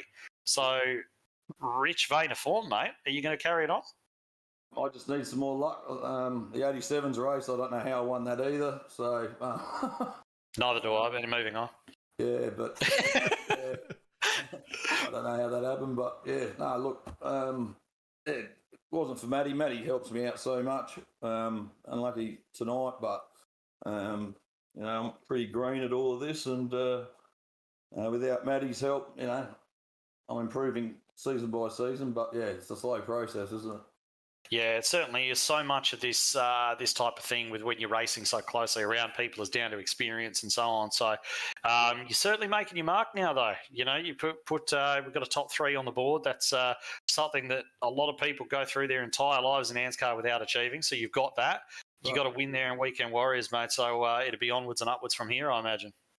Hopefully, that'll be good. That'll be brilliant. Yeah. So Well done to the other two boys who won first and second. And I'm not sure what happened with was it JCW? He missed a gear or something there. Well, he wasn't in the race, mate, JCW. So sorry, Jaden Russell it was. Yeah. Rightio. Did he miss a gear or something? Did he? I think he spun up the wheels from what it looked like. It looks like he spun up the bags and unfortunately spun down into Hamish. Yeah, right, far out. No. Win some and lose some. Oh, well, thanks, boys. Fantastic. Anyone you want to give the shout out to? You mentioned Maddie, obviously, but anyone else? Scott McClay, Mechanical, and John from Mobile Brake and Mechanical as well. And obviously my teammates. So thanks, Maddie, and thanks you boys, mate. You guys do a great job. Great stuff, Noddy. Great to have you up here, and I hope we see you again. Thanks very much. Thanks, boys. All right, so I guess it's that time where we have to talk to Ryan Jones, don't we? We do. We do. We can't get away from it. We have to. Everybody, please stick with us. We'll endure this as much as we can. I'm kidding, of course. Ryan Jones going to be our second place getter. As soon as I can actually drag him up, I'm just struggling a little bit with my I can't get his name on the screen. I can get his car, but I think because he didn't start the session, he's not in here. All right. You can do it. There he is. Look at that. There Ryan he Jones. is. Congratulations on a second place, mate. How do you feel? Oh, I feel like the win's been stolen. That is the most Ryan Jones answer. Started second, finished second, comes from 2 laps down all the way back up to P2, and he's complained that he didn't win. That is the most Ryan Jones response I think I've ever heard in my life. Oh, come on. I don't know. Deep down, I'm happy. I'm happy to, finish on the lead lap, let alone second. But yeah, I was pretty loose through turn 1 on those 2 rights, but it was pretty manageable. Just needed 1 lap to end up loop, but hey, it's the way it goes. Sometimes you can't keep your car in a straight line on a restart on 4 fresh tyres, but that's the way it goes. Okay, well, yeah, definitely. It's something that we did notice there towards the end of the race. We were talking about how your car was going to handle on 2 tyres, and of course, it's you're going a little bit into the unknown. Obviously, on that when I say first, the second to last restart, you managed to round up the 2 damaged cars around the outside of turn 1 and 2. You think you had something for Luke there if we remain green? Yeah, I mean, he was on old tyres, and the tyre drop-off there was massive. There was no way he'd be able to hold on. Yeah, so talk us through that last pit stop that you actually went. You've gone for the 2 tyres. Most of the lead drivers took 4. What was it, knowing the tyre drop-off the way it was, what made you choose to go for the 2 rather than the 4? Well, I'd sort of been saving my tyres all night, and towards the end of that big first run, I was flying towards the top 10, and then I was matching the leaders before that second to last caution came out, but I couldn't pass because dirty air was screwing me a bit. So I just figured, well, I think I've got the pace. I just need to get up there, and the left sides weren't wearing too badly all night. It was more the rights that were killing, so I figured take a gamble. Yeah, it certainly paid off and just needed that 1 extra green lap. And you possibly would have been talking to us from 1 place higher. But still, 2 laps down to P2. I don't think that you can be too upset with that one. Nice. You're right. And I can't be too asked to Russell. I'm pretty sure he missed a gear or something went wrong with the gear shift. It wasn't even spinning the tyres up. Just one of those things that happens. Yeah, it looked like spun up tyres to us, but it could well have been something else as well. So yeah, hard to judge until you're in that spot. But yeah, definitely P2 tonight. Anybody you'd like to give a shout out to before we let you go? Mum, just to move back into her place today before I find some new accommodation, and she helps me unpanic when I pull the powerboard out of the wall coming to the green. So thanks for getting me back in the race, Mum. Oh, that's fantastic. Yeah, obviously, been a bit going on around with your mum over the last little while. So, yeah, fantastic to hear that she's helping you out and helping you back into these races. So, yeah, we'll split this P2 between Ryan and Ryan's mum. So that's fantastic to hear. All right, so we will let Ryan Jones go. Thank you very much. Congratulations on the P2. And probably time now to have a bit of a chat with our winner, Luke Trahere. Lukey, Mr. Way Down himself, pulled one out of the bag, mate. Talk us through it. Yeah, not a lot to talk through. I showed up a little bit late. I didn't get a lap of practice in because the rig was just sort of falling to pieces. The wheel wasn't giving me any feedback when I tried to get in for a bit of practice, and then I sort of reset that, and my pedals wouldn't brake, and I had no brake through qualifying. Not that you needed it, but just everything was sort of going kind of wrong. So I think I just relaxed for the race and then got a bit lucky in the end there, obviously. Didn't have any tyres left. It's the only reason I didn't come in like everyone else, and the rest is history, obviously. Well, that was going to be my next question as to why you actually decided not to stop, because we were under the impression that most cars, and it seemed to be the case, had that extra set of tyres left. But I know that you were running a little bit of a different strategy as far as the tyres went. I know you made a couple of pit stops quite early, so I guess that sort of makes sense. But what were you thinking going into those last couple of cautions? Of course, we had the almost fake green-white checker where it just sort of worked out we were going to have 2 green flag laps, and then we had the actual green-white checker. You know, what was going through your mind at that stage on the old tyres? Well, the bandits were sort of riling me up, saying, "Oh, it's going to be a caution. It's going to be a caution for sure. It's going to be a caution, and you'll get a couple of cautions." And all that was sort of going through my mind was just try and get as good a start as I can. Just try and time it. The plan was to just jump early, like not sort of try and wait too much, especially on that first one. And I was sort of hoping that we'd stay green, because I didn't want, you know, those sort of guys like Ryan or that sort of thing to get up beside me, which they did on that second, or the real green-white checker. And so the plan was just to get the jump again and sort of see what happens. I wasn't personally banking for or hoping for the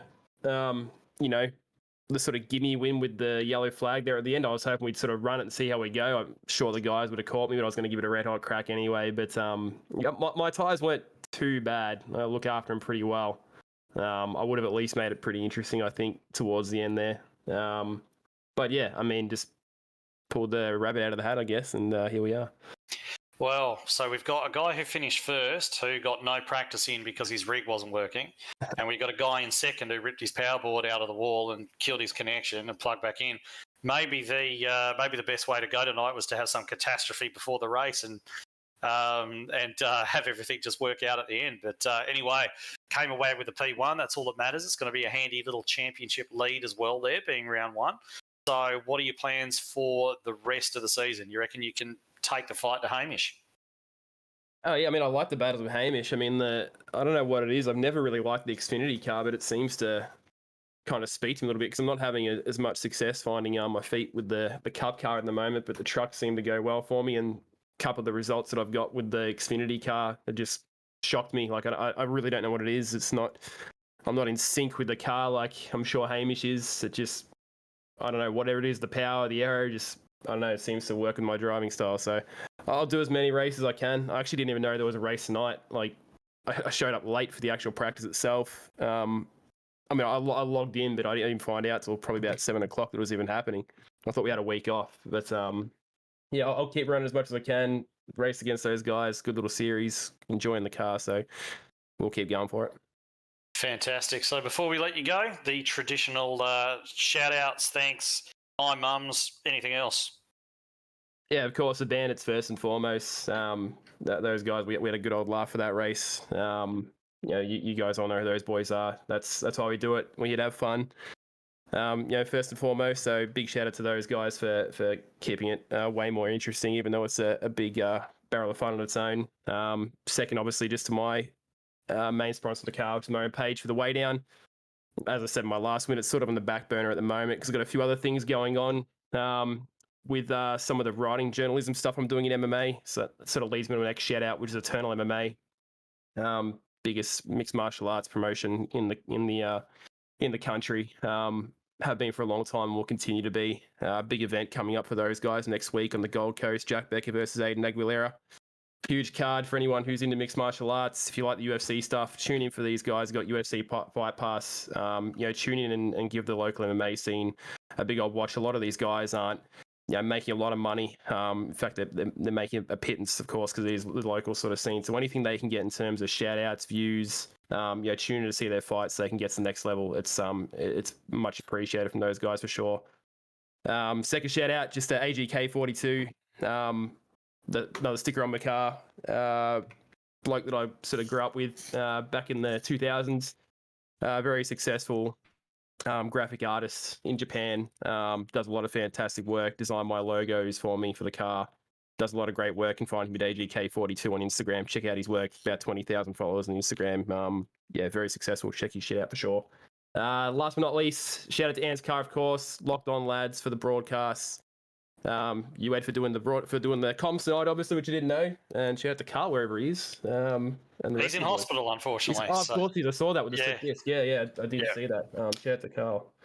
Hope you get better, Carl. Hope your recovery goes well, man. So not good to see. Thinking of you. Yeah, he's definitely watching tonight, so I'm sure he'll appreciate that while I'm sitting here keeping his seat warm and basically making him look good by comparison.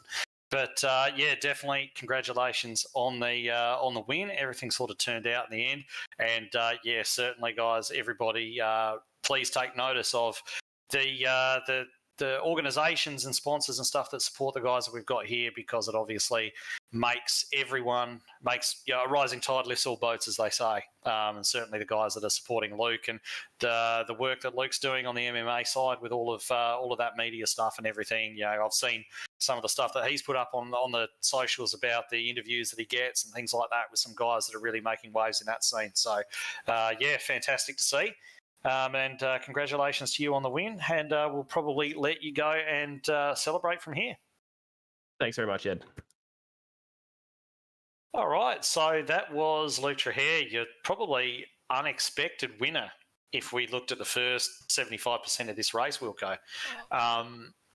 It really kind of, I don't think anyone would have picked him at the start, starting from where he did, and it really was the perfect storm for him as far as the result went, and certainly even for our top 3 or 4. Yeah, look, him and Gary Willman, we talked about them, and Ruben Phelps ran through the field as they did with a different strategy, as we know now. I think that last caution sort of wasn't the best thing for him, but turned out to be the best thing for him, if that makes any sense whatsoever. So, look, that he was fast from where he was all night. Obviously, we know why he'd used up that extra set of tyres, but yeah, good on him. Put himself in the right place at the right time and got the right conditions to get the big win to start the season, to be the championship leader going into round 2. So, and then you look at guys like Hamish Gallagher and Jaden Russell, who did everything right. You know, yep. Josh Micklemore as well, you know, did everything right throughout the race and had it sort of taken away from them there at the end. I mean, we don't know what exactly happened with Jaden, whether it was wheel spin or whether it was like what the other guys were saying, that there was some sort of issue with the gear shift or anything. So not right for us to sort of cast any aspersions on that, even though it definitely looked like wheel spin to me, but it can be, you know, looks can definitely be deceiving, but unfortunate for them. Ran everything right all night, had it taken away at the end, but you know that's allowed a few other guys to pop up and actually take some results. So certainly not the race result we were expecting after watching the race all the way through. It was a surprising finish and a good finish, I thought.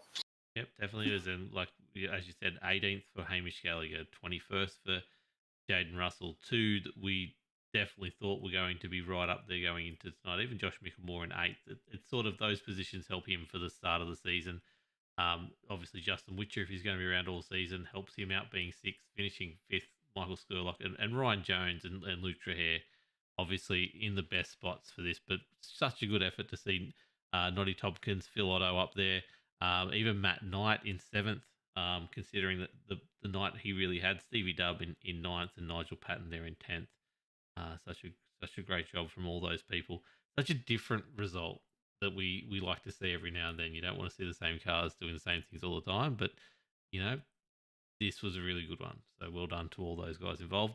Thanks, Ed, for jumping in last minute, and that thoughts go out to Carl. But any final words, Ed, before we wrap this thing up? Yeah, I mean, thoughts with Carl, of course. You know, it's I'll just jump in here to keep your seat warm, as I say. But yeah, obviously hoping that he's on the road to recovery. As we sort of alluded to earlier on, awesome race start this season off.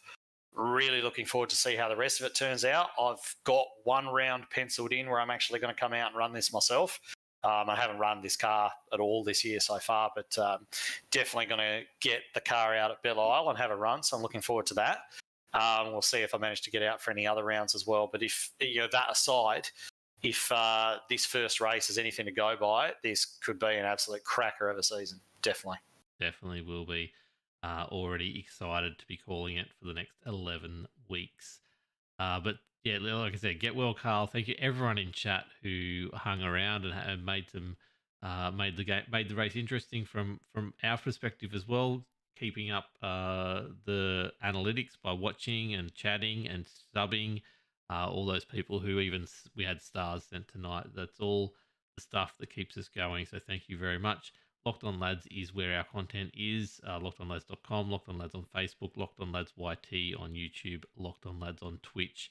All that sort of stuff helps us out. LockedOnLads.com/Discord. Get in the Discord. There's been some great people jumping in there just recently. Good place to sit there and chat and watch all that kind of stuff. And see what's happening with all our other things that are happening, not just racing as well. So keep an eye out. Locked On iRacing podcast dropped a new episode last night with all your news and results and a lot of other bits in chat. And we also have a new podcast starting very soon around the Logitech G Supercar Pro Invitational. So that'll drop next Wednesday, first episode of that. So keep an eye out for that. But thank you, Ed Foster. Go check out ANZCAR 3 times a week. They do racing, plus you've got the 87s that you'll ride around on the weekends as well with the Weekend Warriors. But yeah, definitely check out the ANZCAR stuff for all your oval needs. Until next week, which I don't even know where we're at. Do you have any idea, Ed? I can certainly tell you where we're going to be at when I take a look at the calendar. I should have been across this already. But we're going to Charlotte next week, so it's going to be another 1.5 miles. 120 laps around there, so slightly longer race than tonight. 180 miles versus the 150 that we ran tonight. So another 1.5 mile track, and then we're off to Belle Isle. Ooh, for the that's going to be great. I mean, I'm partial to a street circuit myself, so looking forward to that one for absolute certain.